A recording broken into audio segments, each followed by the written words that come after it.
whatever you do, do not simply become a tool of the United States and be led into an armed conflict that ends up in disaster for the Filipino people. So we'll go to the final question, which I mentioned is from Philippines, and it is from Maria Catherine Suba from Radio Mindanao Network. A proxy war is being orchestrated in this part of the world, our country, the Philippines. Our country is actually being used by the US in its intent of war against China. And according to geopolitical analysts, the Philippines will be the next Ukraine. The Philippine President Ferdinand Marcos Jr. has allowed additional 9 EDCA sites, or more appropriately, 9 US military bases all over the country. The armed forces of the Philippines seem to be following orders from their US counterpart. Drumbeats of war is being heard almost every day. Sinophobia is being propagated on mainstream media. Almost every week, there's an incident of Chinese Coast Guard that water cannons a Philippine vessel at the South China Sea.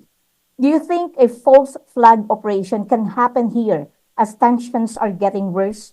What do you propose for this to stop? Thank you. I must tell you, I spent a lot of time in the Philippines and came in off the carrier Iwo Jima, the Valley Forge, the Guadalcanal, and both, Scott would agree with me, Americans have a tremendous love for the Filipino people. I would say 2 of my very, very closest friends are from the Philippines. And we really wish very much that you were not in this posture. But I think it's very important for the Philippines to be clear-eyed in what's going on and not to be led down the path by bellicose military people from the United States.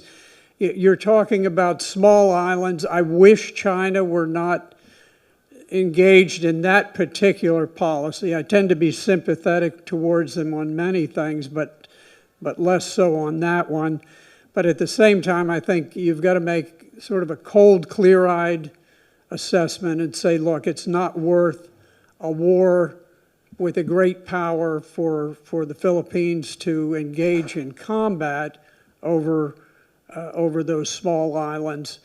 But I do agree that it is time to use diplomacy and to attempt to resolve the issue.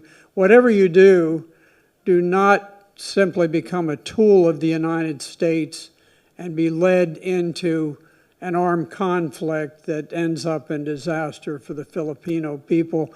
Because if you do, you will break the heart of a whole lot of us who just dearly love the Philippines and the people of the islands.